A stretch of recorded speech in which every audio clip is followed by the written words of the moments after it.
እግዚአብሔር እንደሰው አይደለም። አቅም አንሶት ሪፈር አይጽፍም። ወደ እኔ ጩህ አንተም የማታውቀውን ታላቅና ኃይለኛ ነገር እገልጥልሃለሁ ተብሏል። ስንጮህ ግን አድራሻ ያለውን ጩኸት እንጩህ። ና ግባ ብለን እንጋብዘው። እሱ ቤታችንን አያይም፣ ደም ግባታችንን አያይም፣ ኪሳችንን አያይም፣ ማንነታችንን አይመለከትም። መሻታችንን ብቻ ግን ይፈልጋል። አንድ ጥያቄ ልጠይቃችሁ። ጅብ ሰውን የሚገለው ምን ሊያደርገው ነው? ሊበላው ከሆነ ሰውን የሚገለው ግን ለምንድን ነው?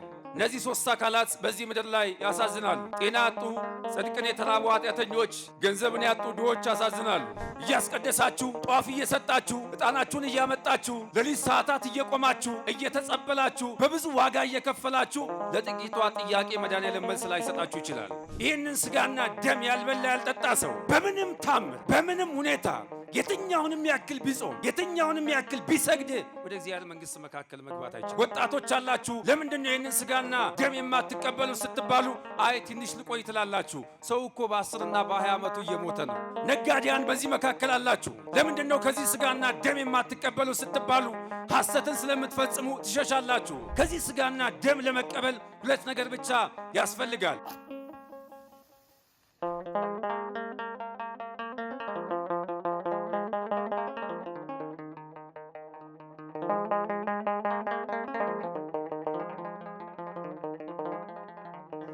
በስመ አብ ወወልድ ወመንፈስ ቅዱስ አሃዱ አምላክ አሚን።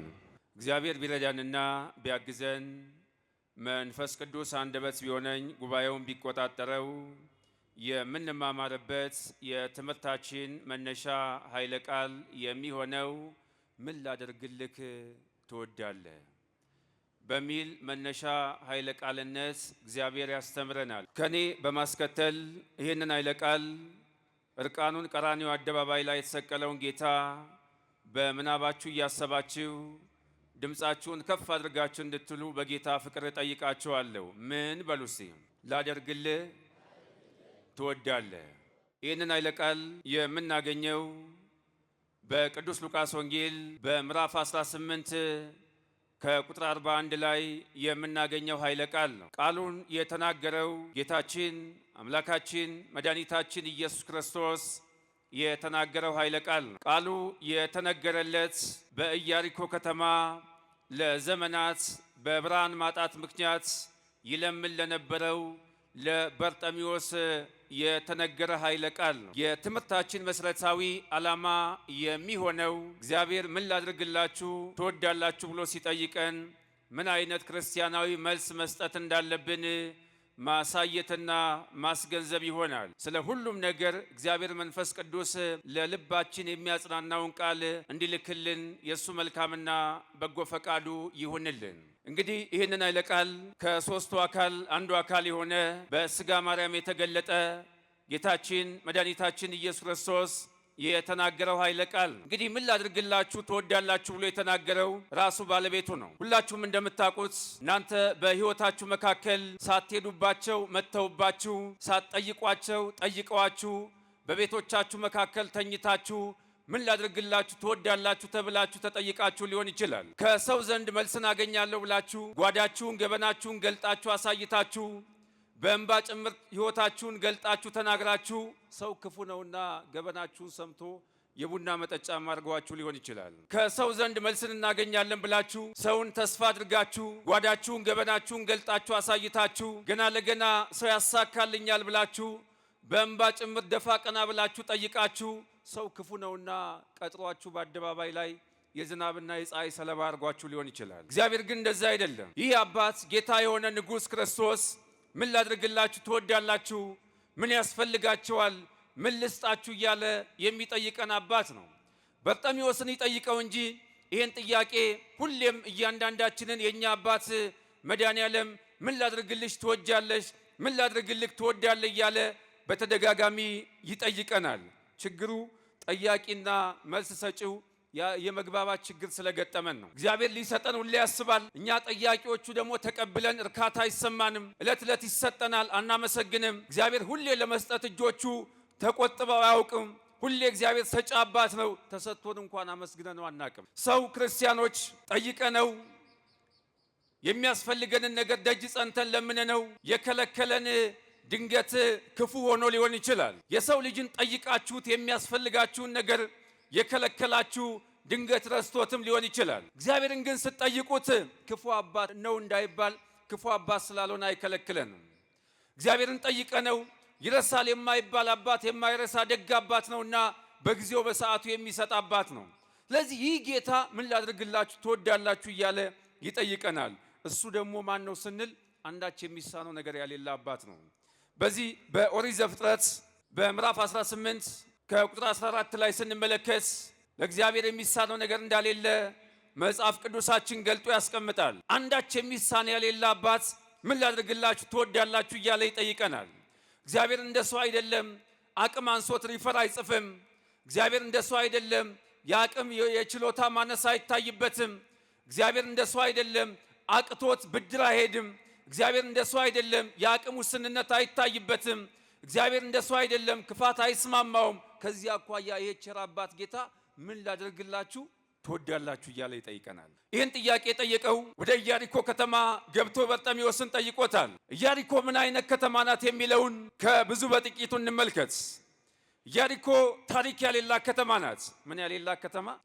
ታሪክ ያሌላት ከተማ ናት። ኢያሪኮ እስከ ዘመነ በርጤሜዎስ ድረስ ይሄ ነው ተብሎ የሚነገር ታሪክ ያሌላት ከተማ ናት። በዚህ ጊዜ ትኖራለች፣ እስከዚህ ጊዜ ድረስ ትሰነብታለች ተብሎ የሚነገር ታሪክ ያሌላት ከተማ ኢያሪኮ ናት። የሚነገር ታሪክ ወዳሌላት ከተማ የሚነገር ታሪክ ያለው ኢየሱስ ገባ። መድኃኔዓለም የሚነገር ታሪክ ወዳሌለው ወደ እኛም ስብዕና መካከል ይግባልን። ይሄ ነው ተብሎ የሚነገር ታሪክ የላትም። ወደዛች ወደ ኢያሪኮ ከተማ ከተማይቱን ሳይንቃት ጌታ የሆነ ክርስቶስ ወደዛች ከተማ ገባ። ልቦናችንን ከከፈትን ወደ ከተማይቱ እንደገባ ሁሉ የሚነገር የሚሰበክ የሚወሳ ታሪክ እንኳን ባይኖረን ውስጣችንን ክፍት ካረግነው የኛ መድኃኔዓለም ይገባል። እሱ የተመቸ ነገር ላይ ስማማው ይችላል። አብርሃም ቤት ገብቶ መደብ ላይ የተቀመጠ አባት የኛን ቤት አይንቅም። እኛ ልባችንን እንክፈትለት፣ ና ግባ ብለን እንጋብዘው። እሱ ቤታችንን አያይም፣ ደምግባታችንን አያይም፣ ኪሳችንን አያይም፣ ማንነታችንን አይመለከትም። መሻታችንን ብቻ ግን ይፈልጋል።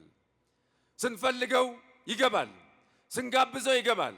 እሱ በገባበት በአጠቃላይ ሕይወት የተስተካከለ ይሆናል። ወደ ኢያሪኮም ከተማ ታሪክ ወዳሌላት ከተማ ወደዛች ከተማ ገባ። ኢያሪኮ ሌላው ምን አይነት ከተማ ናት የሚለውን ስንመለከት የፈራረሱ ግንቦች የሚታዩባት ከተማ ናት። እስከ ዘመነ በርጤሜዎስ ድረስ 3 ነገስታት ነግሰውባታል። ስንት ነገስታት? አንደኛው ለመንገስ ሲያስብ አንደኛውን በጦርነት ያሸንፈውና ይነግሳል። ከዚህ አኳያ እስከዛች ሰዓትና ጊዜ ድረስ ከተማይቱ በአጠቃላይ የፈራረሰች ከተማ፣ አካል ጉዳተኞች የሚበዙባት ከተማ ናት። ወደዛች ከተማ ጌታ ገባ ይለናል ቅዱስ ሉቃስ። እንግዲህ እሱ በሚገባበት ሕይወት ይስተካከላል። እሱ በሚገባበት ጠማማው ይቀናል። ወደዛች ከተማም ወደ ኢያሪኮ ከተማ ሲገባ 5-10 ሳንቲም ይጠይቅ የነበረው በርጤሜዎስ ጌታን ሲያገኘው አይ ዘንድ ወዳለሁ ብሎ ብርሃንን ጠየቀ። ታስታውሳላችሁ? በዚህ በቅዱስ ዮሐንስ ወንጌል በምዕራፍ 11 ላይ ስንመለከት ከኢየሩሳሌም 15 ምዕራፍ ያክል የምትርቀውን ቢታንያን ከተማ ታስታውሳላችሁ? ወንድማቸው አልዓዛር ሞቶባቸው ማርያምና ማርታ መልእክትን ወደ ኢየሩሳሌም ከተማ ላኩ ይለናል። ጌታም በሦስተኛው ቀን ወደ ቢታንያ ከተማ ገባ። በዛ በቢታንያ ከተማ ይህንን የመሰለ ድንኳን ጥለው ሙሾ እያወጡ ይላቀሱ ነበረ። ልብሳቸውን እየቀደዱ በወንድማቸው አልዓዛር ሞት ምክንያት ደም እንባ እያነቡ ያለቅሱ ነበረ። ጌታ ወደ ቢታንያ ከተማ ሲገባ ብዙዎች ያለቀሱበት፣ ብዙዎች ሙሾ ያወጡበትን ያንን የለቅሶ ቤቱን ድንኳን በሰከንዳ ሽርፍራፊ የሰርግ ቤት ድንኳን አደረገው። ክብርና ምስጋና ለአምላካችን ይግባው። እሱ በሚገባበት ሕይወት ይስተካከላል። ወደዚችም ከተማ ሲገባ ሳንቲም የሚጠይቀው ሰው ብርሃንን መጠየቅ ጀመረ። ጌታ በሚገባበት ሕይወት በአጠቃላይ የተስተካከለ ነው። ይህ ሰው ማን ነው የሚለውን ከብዙ በጥቂቱ እንመልከት። በርጤሜዎስ ማን ነው ስንል በልመና የሚተዳደር ሰው ነው። ልመና እጅግ በጣም ከባድ ነው። ክርስቲያኖች ሰው ፊት መቆም እጅግ በጣም ከባድ ነው። እናንተ ድንገት ወደ መንግስታት ከፍ ብላችሁ አይታችሁ ሊሆን ይችላል። ወደ መንግስት እጁን የሚዘረጋ ሰው፣ ወደ መንግስታት እጆቻቸውን የሚዘረጉ ሰዎች በተስፋ ይሞላሉ፣ የአቀንቃኝ ሆነው ይቀራሉ። ወደ ባለጸጋ እጆቻቸውን የሚዘረጉ ሰዎች ምኞት ብቻ የተሞሉ ሰዎች ይሆናሉ። በምኞት ይጓዛሉ። ወደ መድኃኔዓለም እጁን የሚዘረጋ ሰው ባዶ እጁን አይመለስም። ይህ ሰው በልመና የሚተዳደር ሰው ነው። የሰው ፊት እንደ ጦር ይዋጋል። የሰው ፊት ይባላል። በልመና ራሱን ገና ለገና አገኛለሁ ብሎ የሚተዳደር ሰው ነው። በሰው ፊት መቆም ደግሞ እጅግ በጣም ከባድ ነው። ሰው እኮ ለ3 ቀናት ያክል እንኳን ቢያበላችሁ ወዛችሁ ቢመለስ እኔ አብልቼው ወዙ መጣ ይላል። መድኃኔዓለም እንደዛ ተሰቅሎ አድኖን እንኳን እንደዚህ አላወራብንም። የሰው ልጅ ክፋት እጅግ በጣም ብዙ ነው። በዘመናችን የማንሰማው ነገር የለም። አባት የገዛ ልጁን ይደፍራል። ጨቅላ ሕፃናት በጎርፍ መሄጃ ትቦ መካከል ይጣላሉ። ሕፃናት በየቀኑ በየሰዓቱ ይገደላሉ። ሕፃናት በውሻ ሲበሉ ዜና ሆኖ ይዘገባል። የሰው ልጅ ቁልቁል ይሰቀላል። መጫት በቤቷ መካከል ትቃጠላለች። ይሄን ገና ለገና የሚወለደው ሕፃን ልጅ ክርስቲያን ይሆናል ተብሎ ማህፀን ተከፍቶ ጽንስ ይገደላል። ይሄንን በአጠቃላይ ዓለም ታሰማናለች። ከሰው መልካም ነገር አይጠበቅም። መድኃኔዓለም ብቻ መልካሙ ዜና ያሰማን። ይህ ሰው በልመና የሚተዳደር ሰው ነው። ከዛ ባሻገር ማን ነው ስንል ማንም በፊቱ የልቡን ነገር የሚፈጽምበት ሰው ነው። የአዳም ልጆች በአይነ ስውራን፣ በሕፃናት፣ በእንስሳት ፊት ያሻቸውን ነገር ይፈጽማሉ። ሕፃናት ለአቅመ ምስክርነት አይበቁም ስለሚባል፣ አይነ ስውራንም ሳያዩ አይፈርዱም ወይም አይመሰክሩም ስለሚባል፣ በተመሳሳይ ሁኔታ እንስሳትም ኃጢአትን ወይም የተፈጸመን ነገር ማስረዳት ስለማይችሉ የአዳም ልጆች በእነዚህ በሶስቱ አካላት ፊት ነውርን ይፈጽማሉ። በቀንም በሌሊትም የሚሆነው ማን ያውቃል? እግዚአብሔር ያውቃል። ከመጋረጃ በፊትም ጀርባም የሚከናወነው ማን ያውቃል? እግዚአብሔር ያውቃል። ሰው ለሰው ለታይታ ሊያደርግ ይችላል። እግዚአብሔር ግን ከሐሳብ አስቀድሞ ያውቃል። ከማሰባችንም በፊት ያውቃል። ሁሉን ነገር የሚያውቅና የሚገነዘብ አባት ነው። ሰው ሰውን ከመፍራቱ በፊት እግዚአብሔርን ሊፈራ ይገባዋል። ተቀነዩ ለእግዚአብሔር በፍርሃት ተገዙ፣ ራሳችሁን ለእግዚአብሔር አስገዙ። ትውልዱ በአጠቃላይ እግዚአብሔርን መፍራት ትቷል። ከእግዚአብሔር መንግሥት መካከል ኮብልሏል። አገልጋይም ተገልጋይም፣ ቀዳሽም አስቀዳሽም ይሄንን በመሰለው በአጠቃላይ ከእግዚአብሔር መንግሥት መካከል ወጥተናል። በዚህ ምድር ላይ ኦርቶዶክሳውያን ስለ ብርቅዬ እንስሳት እየተጨነቅን ሊሆን ይችላል። ስለ ብርቅዬ አራዊት እያነባን ሊሆን ይችላል። ብርቅዬ የሚባሉ እንስሳቶች ጠፍተዋል። በሰው ልጅ መብዛት፣ በደኖች መመናመን ስለ ጠፉ እንስሳት እየተጨነቅን ሊሆን ይችላል። ከእንስሳት በላይ ግን የሰው ልጅ አውሬ ሆኗል። የሰው ልጅ ከፍቷል። የሰው ልጅ እግዚአብሔርን መፍራት ከልቡ መካከል ትቷል። አውሬዎች ካልተነኩ ሰውን አይነኩም። እኛ ደርሰን ካልነካናቸው አይነኩም። አውሬዎቹ የሚበሉት የሚገሉት የሚበሉትን ነው። የሰው ልጅ ግን የማይበላውን እየገደለ ነው። ያለፈ ዘመናችን ያለፈ ታሪካችን የመገዳደል ታሪክ ሊኖረን ይችላል። አሁን ላይ ግን ገሎ ያለመርካት ታሪክ አለን። አንድ ጥያቄ ልጠይቃችሁ። ጅብ ሰውን የሚገለው ምን ሊያደርገው ነው? ምን ሊያደርገው ነው? ተናገሩ እንጂ ምን ሊያደርገው ነው? ጅብ የለማ ብዙ ነን፣ ቢመጣም ቀን ነው እናባረረዋለን። ምን ሊያደርገው ነው? ሊበላው። ነብር ሰውን የሚገለው ምን ሊያደርገው ነው? ሊበላው። ጅብ ሰውን የሚገለው ሊበላው ከሆነ፣ ነብር ሰውን የሚገለው ሊበላው ከሆነ፣ ሰውን የሚገለው ግን ለምንድን ነው? የሰው ልጅ ስጋ ኤክስፖርት ይደረጋል፣ ቅርጫ እንቀመጥበታለን። ለምን ግን ሰውን ይገላል? በዘመናችን በሰይፍ ከገደሉት በላይ በምላሳችን ደጅ አዘግተን ያስለቀስን በጣም ብዙ ሰዎች አለን። ንስሐ እንግባ። ከሰይፍ በላይ ጦር በሆነው ምላሳችን ወቅተን የሰውን ልጅ በር አዘግተን ያስለቀስን፣ ለሰው ልጅ መጥፋት ምክንያት የሆንን፣ ከሀገር ከመንደር ያሰደድን እጅግ በጣም ብዙ ሰዎች አለን። ንስሐ ለመግባት መድኃኔዓለም አቅም ይሁነን። ሌላው ኦርቶዶክሳውያን ምን ላድርግልህ ትወዳለህ ካልን በዚህ ምድር ላይ 3 አካላት ያሳዝናሉ። ስንት አካላት? 3 አካላት ያሳዝናሉ። የመጀመሪያዎቹ የሚያሳዝኑት ጤና ያጡ ሰዎች ያሳዝናሉ። ጤና የሌላቸው ሰዎች ያሳዝናሉ። ይሄም ጤና የሌለው ግለሰብ በርጤሜዎስ ነው፣ ማየት የተሳነው ሰው ነው።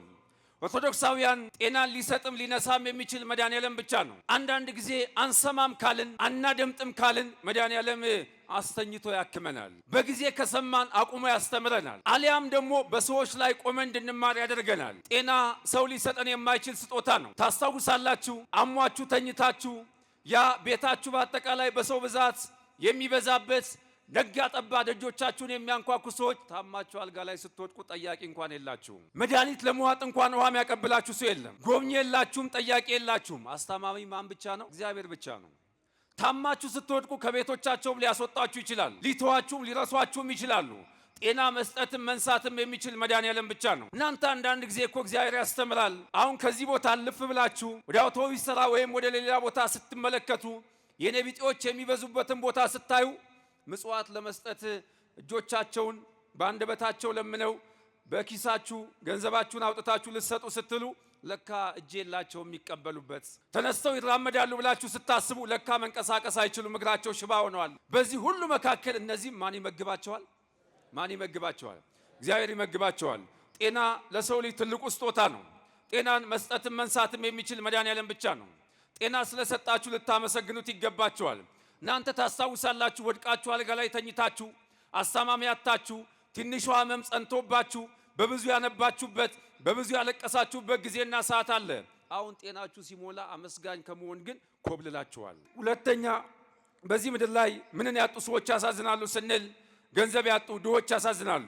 ምጽዋትን መስጠት እያሰቡ ገንዘብን ያጡ ድሆች ያሳዝናሉ። ሳንቲምን ለመስጠት ያስባሉ፣ ምጽዋትን ለመስጠት ያስባሉ፣ ገንዘብ ያጡ ድሆች ያሳዝናሉ። በሶስተኛ መልኩ የሚያሳዝኑት ጽድቅን የተራቡ ኃጢአተኞች ያሳዝናሉ። እነዚህ ሶስት አካላት በዚህ ምድር ላይ ያሳዝናሉ። ጤና ያጡ፣ ጽድቅን የተራቡ ኃጢአተኞች፣ ገንዘብን ያጡ ድሆች ያሳዝናሉ። ከነዚህ መካከል አንዱ በርጤሜዎስ ነው።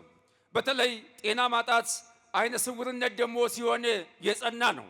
እጅግ በጣም ይከብዳል። እናንተ አይነ ስውራን የቀረበላቸውን ይበላሉ። ልክ በርጤሜዎስ የሰጡትን የሚበላ ያማረውን እንኳን አዞ መብላት የማይችል ሰው ነው። እኔ እኮ ይገርመኛል፣ የመድኃኔዓለም ጤና መስጠት ይገርመኛል። እናንተ በቤቶቻችሁ መካከል ለሁለት ቀናት አሊያም ለአንድ ቀናት ያክል መብራት ጠፍቶ ሲመጣ እጅግ በጣም ድምፃችንን ከፍ አድርገን እንጮኻለን፣ ብርሃን ስለሚያስፈልገን።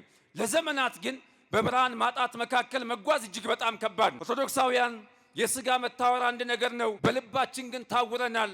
ልባችን ግን ጠፍቷል። የተሰቀለውን ጌታ ማየት ከብዶናል። በንስሐ ሕይወት መመላለስ እጅግ በጣም ከብዶናል። የሥጋ መታወር ይሻላል ከልብ መታወር። የልብ መታወር ጨካኝነት ነው። የልብ መታወር በችሎት መካከል ልጆች ወላጆቻቸውን ሲከሱ ማየት ነው። የልብ መታወር እጅግ በጣም ከባድ ነው። አምላክን መካድ ነው። ጀርባን መስጠት ነው። ይህንም በመሰለው በአጠቃላይ መጓዝ ነው። መድኃኔዓለም ከልብ መታወርነት ሁላችንንም ይጠብቀን። ይህ ሰው አይነ ስውር የነበረ ሰው ግን አይኖቹ የተከፈቱለት ሰው ነው። ለመዳኑ የአፉን በረከት ያገኘ ሰው ነው። የሰው ልጅ የአፉን በረከት እንደሚያገኝ ሁሉ ይህ ሰውም የተናገራቸው ቁልፍ ንግግሮች አይኖቹ እንዲከፈቱ ብርሃንን እንዲያይ አስችሎታል። ሶስት ነገሮችን ተናግሯቸዋል። እነዚህን ሶስት ነገሮች ልፍ እያልን እንመለከታለን። የመጀመሪያው ለመዳኑ የተናገራቸው አንደኛው ነገር ምንድነው? የዳዊት ልጅ ሆይ አለው። የማን ልጅ አለው? የዳዊት ልጅ ሆይ አለው። የዳዊት ልጅ ሆይ ሲለው ከመቤታችን ከስጋዋ ስጋ ከነፍሷ ነፍስ ነስተ የተወለድክ ፍጹም ሰው ፍጹም አምላክ ሆነ የመጣ እኛን ለማዳን የተገለጥክ በስጋ ማርያም የተመላለስክ የዳዊት ዘር ወገኔ አካሌ ዘመዴ እያለው የዳዊት ልጅ ሆይ አለው። አስከተለና እንደዚህ አለው፣ መምህር ሆይ አለው። መምህራን ድንቁርናን ይገፋሉ፣ አለማወቅን ያርቃሉ። አንተ እውነተኛ መምህር ነህ። ከሰማያ ሰማያት በፍቅር ገመድነት ተስበ የመጣነ አለማየትን ትገፋለህ፣ ድንቁርናን ታርቃለህ።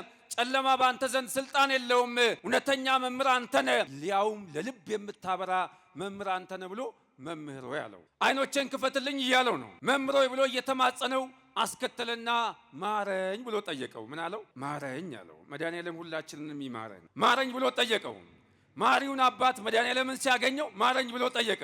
ከዛ አስቀድሞ ሳንቲም ጠይቆ ሊሆን ይችላል። አሁን ግን ጌታን ሲያገኘው ማረኝ፣ ይቅር በለኝ፣ የዳዊት ልጅ ሆይ መምህር ሆይ እያለ አሰምቶ ጮኸ። ይሄ ማሪ አባት ነው። ሲምረን ደግሞ በዋጋ ነው የማረን፣ ዝም ብሎ አይደለም። ታስታውሳላችሁ፣ ከጲላጦስ ቤት አንስቶ እስከ ቀራንዮ አደባባይ ደም ባንክ ያለካውን ደም እያፈሰሰ ፊቶቹ በአጠቃላይ በደም ነጠብጣብ ታጅበው ዋጋ እየከፈለ እንደዛ እየገፉት አንድ ጊዜ በግራ አንድ ጊዜ በቀኝ እያዳፉት መስቀል አሸክመው ለኛ ለእያንዳንዳችን ዋጋ ሲከፍል ታስታውሳላችሁ። እንደዛ ማን የመታ ተናገር እያሉት አንድ ጊዜ በቀኝ አንድ ጊዜ በግራ እያዳፉት በብዙ ዋጋ ከፈለ። በዛ በዮሐንስ ወንጌል ምዕራፍ 6 ላይ ስንመለከት ገሊላ ጥብርያዶስ ባህር መካከል ካበላቸው ካጠጣቸው ከመገባቸው በኋላ አንተ በዚህ ንገስልን ብለው ጠየቁ። የምታበላ የምታጠጣ የምትመግብ ከሆነማ አንተ ንገስልን ብለው የንግስናን ጥያቄ ጠየቁት።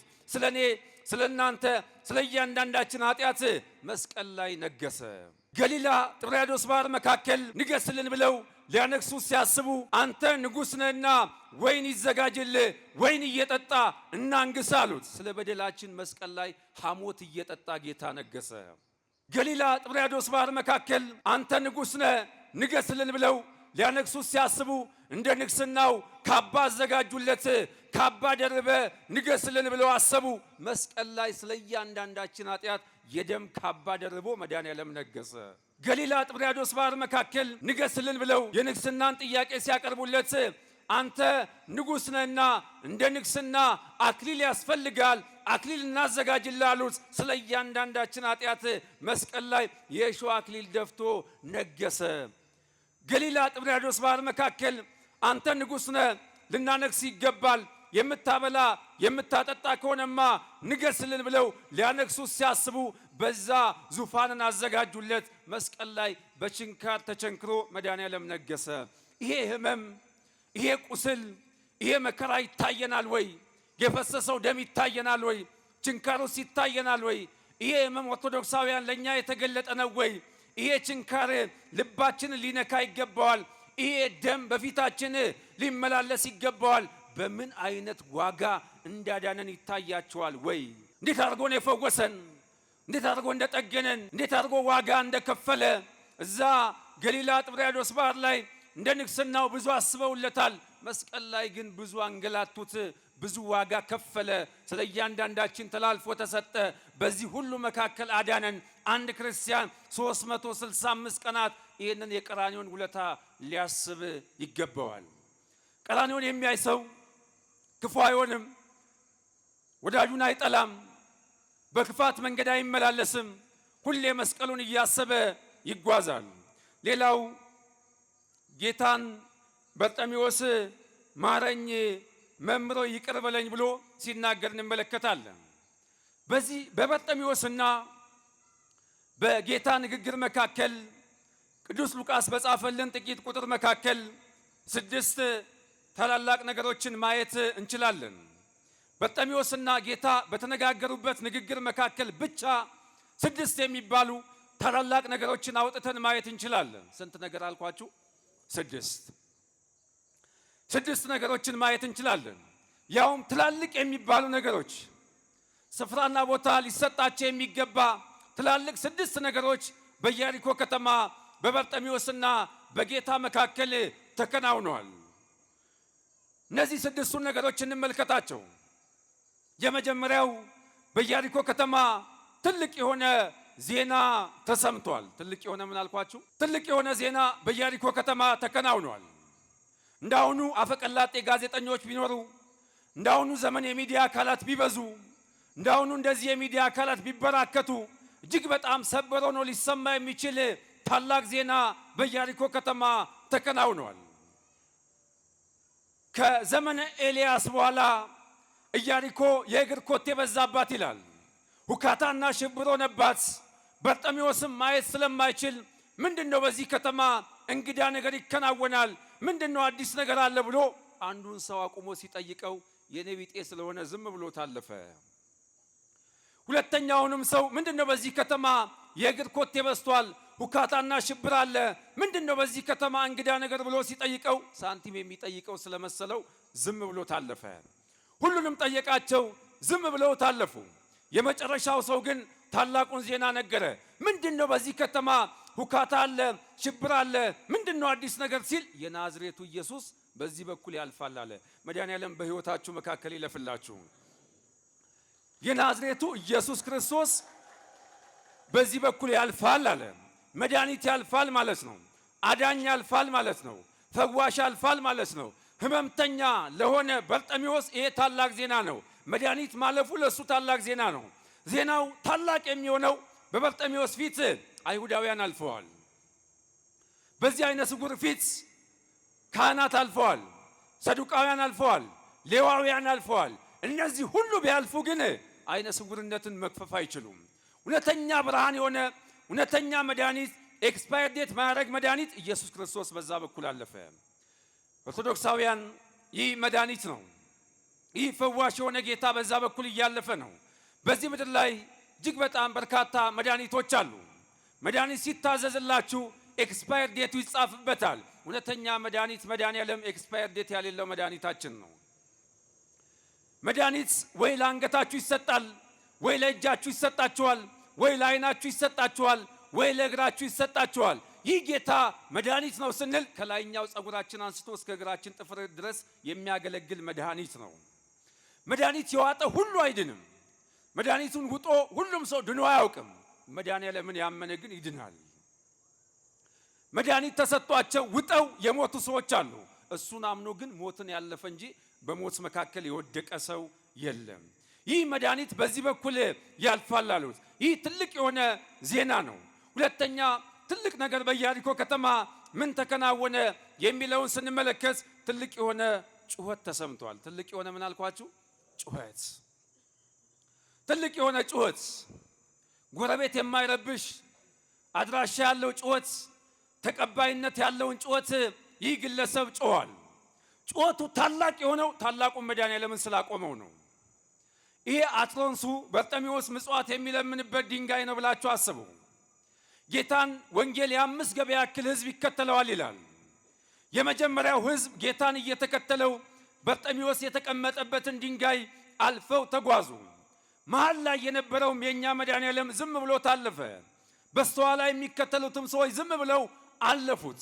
በዚህ ሰዓት በርጤሜዎስ ታላቅ የሆነ ጩኸትን ጮኸ።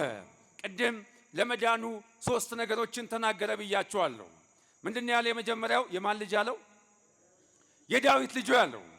አስከተለና መምህር ያለው ማረኝ ብሎ አሰምቶ ጮኸ። በዚህ ሰዓት ታላቅ ነገር ተከናወነ። የዳዊት ልጅ ሆይ መምህር ሆይ ማረኝ እያለ አሰምቶ ሲጮህ ታላቁን መድኃኔዓለምን አቆመው። ወደዚህ አምጡት አለ። ይህ ትልቅ የሆነ ጩኸት ነው። በዚህ በትንቢተ ኤርምያስ በምዕራፍ 33 ቁጥር 3 ላይ ስንመለከት ወደ እኔ ጩኹ አንተም የማታውቀውን ታላቅና ኃይለኛ ነገር እገልጥልሃለሁ ተብሏል። ጩኹ ተብለናል፣ እንጩኹ። ስንጮህ ግን አድራሻ ያለውን ጩኸት እንጩኽ። ስንጮህ ግን አምነን እንጩኽ። ስንጮህ ግን ንስሐ ገብተን እንጩኽ። ስንጮህ ወደ ሰማይ እንጩኽ። ወደ ሰው ዘንድ ብንጮህ ሰውን እንረብሻለን። ወደ እግዚአብሔር ዘንድ ግን ብንጮህ መልስን እናገኛለን። በፍጹም ስብዕና፣ በፍጹም ኃይላችን፣ በፍጹም ማንነታችን ልንጮህ ይገባናል። ሶስተኛ ትልቅ የሆነ ነገር ምን ተከናወነ ስንል ትልቅ የሆነ ጽናትን በኢያሪኮ ከተማ ተከናውኗል።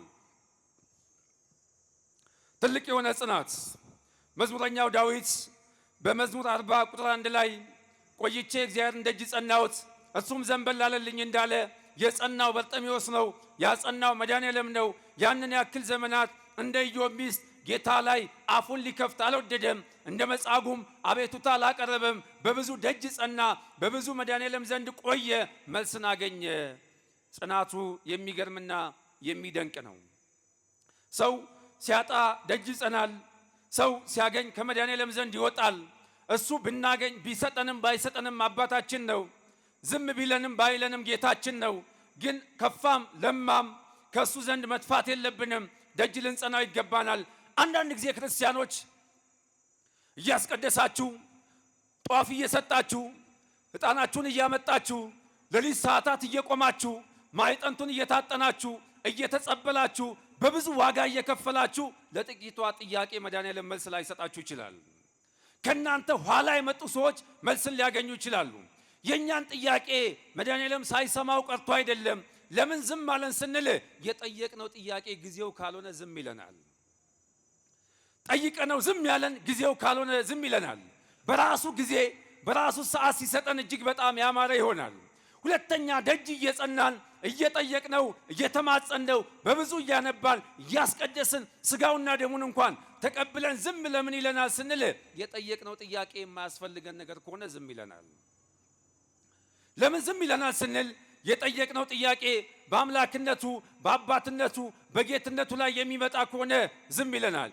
ስለዚህ ቆይተንም ሰንብተንም ደጅ ልንጸና ይገባናል። ጽናት ክርስትናው ያስፈልጋል። ክርስትናው በአፍ የሚሰበክ አይደለም። ይህ ዘመን ከንፈራችንን መጠን የምናልፍበት ጊዜ አይደለም። አምነን ከመድኃኔዓለም ደጅ የማንጠፋበት ደጅ የምንጸናበት ጊዜ ነው። በአራተኛ መልኩ ትልቅ ነገር በኢያሪኮ ከተማ ምን ተከናወነ የሚለውን ስንመለከት ትልቅ የሆነ እምነት በኢያሪኮ ከተማ ተከናውኗል። ትልቅ የሆነ እምነት ያመነው በርጤሜዎስ ነው። አሁን እናንተ በጉዟችሁ መካከል ሰው መንገድ ላይ አቁሟችሁ እህቴ ምን ላድርግልሽ ትወጃለሽ? ምን እናድርግላችሁ ወንድሞቼ ብሎ ቢጠይቋችሁ ማን አንተ ለመሆኑ አድራጊ ፈጣሪ ያደረገ ብላችሁ ትጠይቁታላችሁ? ይህ ሰው ከዚህ አስቀድሞ አይሁዳውያን በርጤሜዎስ ምን እናድርግልህ ብለው ሲጠይቁት ምግብ ጠይቋቸው ሊሆን ይችላል። በርጤሜዎስ ምን እናድርግልህ ብለው ሲጠይቁት ሳንቲም ጠይቋቸው ሊሆን ይችላል። አንተ ሰው ምን እንስጥ ብለው ሲጠይቁት ይህ ሰው መጠለያ ጠይቋቸው ሊሆን ይችላል። መድኃኔዓለምን ሲያገኘው የእምነቱን ታላቅነት ሲገልጥ ምን ላድርግልህ ትወዳለህ ሲል አምኖት አይ ዘንድ ወዳለሁ አለ። አየ። ክብርና ምስጋና ለአምላካችን ይግባው። አይቶ ተመለሰ፣ ተመልክቶ መጣ። ትልቅ የሆነ እምነት። በአምስተኛ መልኩ ትልቅ ነገር ምን ተከናወነ ስንል ትልቅ የሆነ ተቃውሞ በኢያሪኮ ከተማ ተከናውኗል። የተቃወሙት አይሁዳውያን፣ ፈሪሳውያን፣ ካህናት፣ ሌዋውያን እነዚህን የመሰሉት በአጠቃላይ ተቃውመውታል። ተቃውሟቸው እንዴት ነው ስንል ጌታ ሆይ መምህር ሆይ አድነኝ ፈውሰኝ እያለ ሲጮህ ይህንን ሰው ዝም እንዲል ገስጹታል። ሳንቲም ሲጠይቃቸው ሳንቲም ሰጥተውታል። የጌታን ስም ግን ሲጠራ ለመዳን ሲጓጓ ዝም በላሉት። ከዚህ ወደዛ ፈቀቅ በል፣ ከዚህ ወደዛ አርቁት ብለው ተናገሩ። ትልቅ የሆነ ተቃውሞ። ዛሬም ይህንን ቸር ጌታ ስንጠራው ስሙን ስናነሳ የሚቃወሙን እጅግ በጣም በርካታ ሰዎች አሉ። በዚህ ስም ይህንን አምነን ስለተሰደድን ብዙ ዋጋ የምንከፍልበት ዘመንና ጊዜ ነው። ትልቅ ነገር ስድስተኛ በኢያሪኮ ከተማ ምን ተከናወነ ስንል ትልቅ የሆነ ፈውስ ተከናውኗል። ከዚህ ቀደም ማየት የማይችል ሰው በኢያሪኮ ከተማ አይኖቹ በርተውለት አያውቁም። አሁን ላይ አይኖቹ በሩለት። በጌታና በኢያሪኮ በበርጤሜዎስ መካከል 6 ታላላቅ ነገሮች ተከናወኑ። ትልቅ ዜና ተሰማ። ትልቅ የሆነ ጽናትን አየን። ትልቅ የሆነ ተቃውሞን አየን። ትልቅ የሆነ እምነትን ተመለከትን። ትልቅ የሆነ ፈውስ በኢያሪኮ ከተማ ተከናውኗል። ምን ላድርግልህ ትወዳለህ? ትምህርታችንን እንጠቅልለው። ክርስቲያኖች ምን ላድርግላችሁ ትወዳላችሁ? ይህን ጥያቄ ዛሬም እንጠየቃለን። ምን ላድርግላችሁ ትወዳላችሁ እየተባልን እየተጠየቅን ነው። ያውም ደጃችን ድረስ መጥቶ የኛ አባት መድኃኔዓለም ደጃችንን እያንኳኳ እህቴ ምን ላድርግልሽ ትወጃለሽ? ወንድሜ ምን ላድርግልህ ትወዳለህ? ልጆቼ ሆይ ምን ላድርግላችሁ ትወዳላችሁ እያለ ይጠይቀናል። አሁን ይህን ጥያቄ እየጠየቀን ነው። ግን ብንጠየቅ አሁን ከዚህ መካከል እንደ መልካችን፣ እንደ ማንነታችን፣ እንደ ግንዛቤያችን ጥያቄያችን የተለያየ ሊሆን ይችላል። ሁሉም ሰው ጥያቄ ያለበት። አሁን ከዚህ መካከል ምን ላድርግላችሁ ትወዳላችሁ ተብላችሁ ብትጠየቁ አንዳንዶቹ የቤት ጥያቄ ይጠይቃሉ። አንዳንዶቹ የጤና ጥያቄ ይጠይቃሉ። አንዳንዶቹ የትዳር ጥያቄ ይጠይቃሉ። አንዳንዶቹ አግብተው ልጅ ያጡ ሰዎች የልጅ ጥያቄ ይጠይቃሉ። አንዳንዶቹ ስራ ያጡ ሰዎች የስራ ጥያቄን ይጠይቃሉ። አንዳንዶቹ የጤና የሰላም ጥያቄን ይጠይቃሉ። እያንዳንዳችን ጥያቄ ያለብን። ይህን ጥያቄ እግዚአብሔር ያውቃል፣ ያከናውናል፣ ይፈጽማል። ደግሞም በጊዜውና በሰዓቱ የሚፈጽም አባት ነው። ይህ ስጋዊ ጥያቄያችን እንተው፣ እሱ አስቦ ስለሚያከናውን።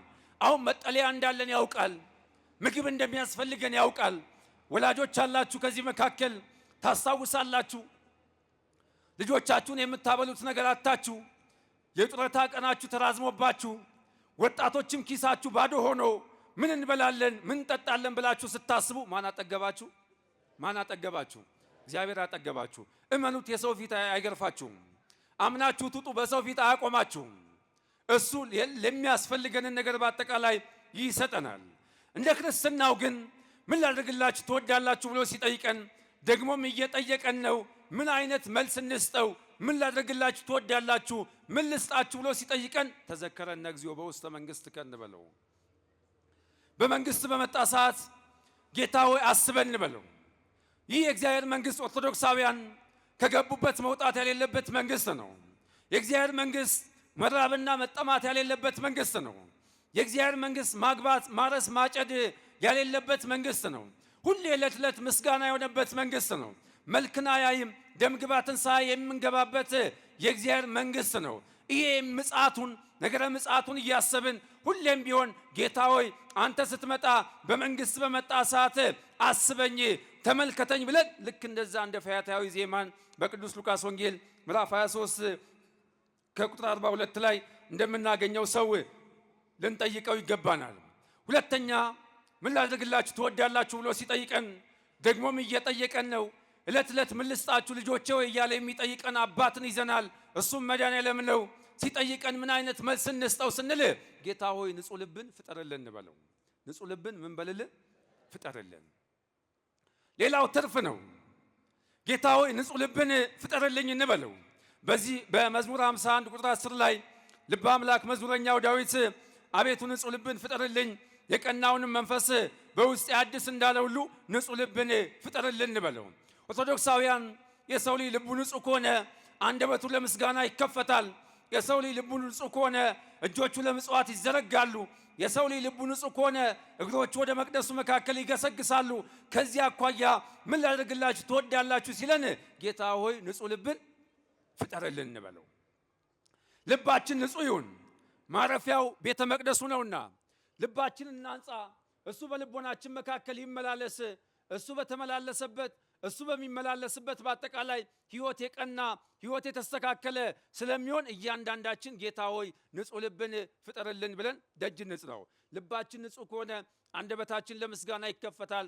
ልባችን ንጹህ ከሆነ በመቅደሱ መካከል እሱን እናመሰግነዋለን። በሶስተኛ መልኩ የትምህርታችን መጨረሻ የሚሆነው ምን ላደርግላችሁ ትወዳላችሁ ብሎ ሲጠይቀን ጌታ ሆይ ስጋና ደምህን ዘውትር ስጠን ብለን እያንዳንዳችን ልንጠይቀው ይገባናል።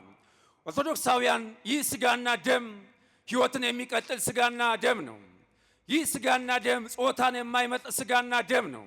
ይህ ስጋና ደም እድሜን መስፈርት የማያደርግ ስጋና ደም ነው። ይህ ስጋና ደም ወጣት ሕፃን የማይል ስጋና ደም ነው። ይህ ስጋና ደም ባለጸጋ ድሃ የማይል ስጋና ደም ነው። ይህ ስጋና ደም መልከ ጥፉ ደም ግባት ያለው የማይል ስጋና ደም ነው። ይህ ስጋና ደም ለእያንዳንዳችን የተሰጠ ስጋና ደም ነው። ከዚህ ስጋና ደም ያልተቀበለ ይህንን ስጋና ደም ያልበላ ያልጠጣ ሰው በምንም ታምር በምንም ሁኔታ የትኛውንም ያክል ቢጾም የትኛውንም ያክል ቢሰግድ ወደ እግዚአብሔር መንግሥት መካከል መግባት አይችልም። በምንም ሁኔታ የክርስቶስን ስጋና ደም ያልተቀበለ ከዚህ ስጋና ደም ያልበላ ያልጠጣ ሰው የእግዚአብሔር መንግሥት ማየት አይችልም። እናንተ በልጅነታችሁ ተቀብላችሁ ሊሆን ይችላል። ድንገት በልጅነታችሁ የተቀበላችሁትን አስባችሁ ሊሆን ይችላል። ቢቻላችሁ በ7 ቀን ባይቻላችሁ በ40 ቀን ይህንን ስጋና ደም ልትቀበሉ ይገባቸዋል። ይህ ስጋና ደም ሕይወትን የሚቀጥል ስጋና ደም ነው። ይህ ስጋና ደም ሱራፌልና ኪሩቤል ሳይከለክሉን ወደ እግዚአብሔር መንግሥት መካከል መግባት የሚያስችለን ስጋና ደም ነው። ከዚህ ስጋና ደም እያንዳንዳችን እንድንቀበል ታዘናል። አሁን በዚህ መካከል ወጣቶች አላችሁ። ለምንድን ነው ይህንን ስጋና ደም የማትቀበሉ ስትባሉ አይ ትንሽ ልቆይ ትላላችሁ። ሰው እኮ በ10 እና በ20 ዓመቱ እየሞተ ነው። ነጋዴያን በዚህ መካከል አላችሁ። ለምንድን ነው ከዚህ ስጋና ደም የማትቀበሉ ስትባሉ ሐሰትን ስለምትፈጽሙ ትሸሻላችሁ። በቂቤ ውስጥ ሙዝ ትቀላቅላላችሁ፣ በእንጀራው ሰጋቱራ ትጨምራላችሁ። ሐሰተኞች ካላችሁ ከዚህ ትወጣላችሁ። ከዚህ ስጋና ደም ለመቀበል ፈቃደኛ አትሆኑ። ይህ ስጋና ደም ኦርቶዶክሳውያን ሱራፌልና ኪሩቤል ሳይከለክሉን ወደ እግዚአብሔር መንግሥት መካከል መግባት የምንችልበት ስጋና ደም ነው።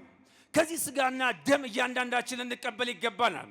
ከዚህ ስጋና ደም ለመቀበል 2 ነገር ብቻ ያስፈልጋል። ማመን፣ ንስሐ መግባት። ንስሐ ገብታችሁ አምናችሁ የምትቀበሉት ስጋና ደም ነው። እኔ ግን ልጠይቃችሁ፣ እኔ ግን ልለምናችሁ፣ በገዛ ልጆቻችሁም ልለምናችሁ፣ በዚህ ምድር ላይ ባላችሁም ሀብት ልለምናችሁ፣ በብዙም ልጠይቃችሁ፣ ባካችሁን ከዚህ ስጋና ደም ተቀበሉ። ጊዜው ሰባኪ ነው። ጊዜው መምህር ያስፈልገው። ዘመኑ ያስተምራል። ከዚህ ስጋና ደም እያንዳንዳችሁ ልትቀበሉ ይገባችኋል። ከዚህ ስጋና ደም ለመቀበል 2 ነገር ያስፈልጋል። ማመን፣ ንስሐ መግባት። አምናችሁ ንስሐ ገብታችሁ ልትቀበሉት የሚገባችሁ ስጋና ደም ነው። ከተቀበላችሁትስ በኋላ ድንገት ኃጢአትን ትሰራላችሁ። ሰው ሆኖ ፍጹም የለም። የሰማይ መላእክት እንኳን በፊቱ ንጹሐን አይደሉም፣ የበቁ አይደሉም። ካበቃን፣ ከመረጠን፣ ከወደደን ብቻ የምንቀበለው ስጋና ደም ነው። ታዲያ ይህንን ስጋና ደም ለመቀበል ማመን፣ ንስሐ መግባት። ካመናችሁ ንስሐ ከገባችሁ በኋላ ትቀበላላችሁ። ቆራቢ ከሆንኩስ በኋላ እንዴት ሆናለሁ ብላችሁ ፈርታችሁ ሊሆን ይችላል። ሰው ናችሁ፣ ታጠፋላችሁ። ካጠፋችሁ ከበደላችሁ በኋላ ተመልሳችሁ ደግሞ ንስሐ ትገባላችሁ። አሁን ለምሳሌ ዛሬ ስጋውና ደሙን ተቀበላችሁ፣ ነገ ኃጢአትን ሰራችሁ። ላለመስራት ሞክሩ፣ ወደ ኃጢአት ላለመሄድ ጣሩ። ከፈጸማችሁ ኃጢአትን ከነገ ወዲያ ንስሐ ግቡ። ከዛ በማግስቱ ደግሞ ስጋውና ደሙን ተቀበሉ። ከዚህ ስጋና ደም ለእያንዳንዳችን የተዘጋጀ ስጋና ደም ነው። እበቃለሁ ብላችሁ እያሰባችሁ ከሆነ መቼም አትበቁ፣ መቼም አንቀደስም፣ መቼም ብቁ አንሆንም። የሚያበቃን መድኃኔዓለም ስለሆነ ብቻ ንስሐ እየገባን ደጅ እየጸናን ከዚህ ሥጋና ደም ልንቀበል ይገባናል። ይህ ሥጋና ደም ሕፃናትን ብቻ አሰልፋችሁ የሚቀበሉት ሥጋና ደም አይደለም። ሁላችንም ከዚህ ሥጋና ደም ልንቀበል ይገባናል።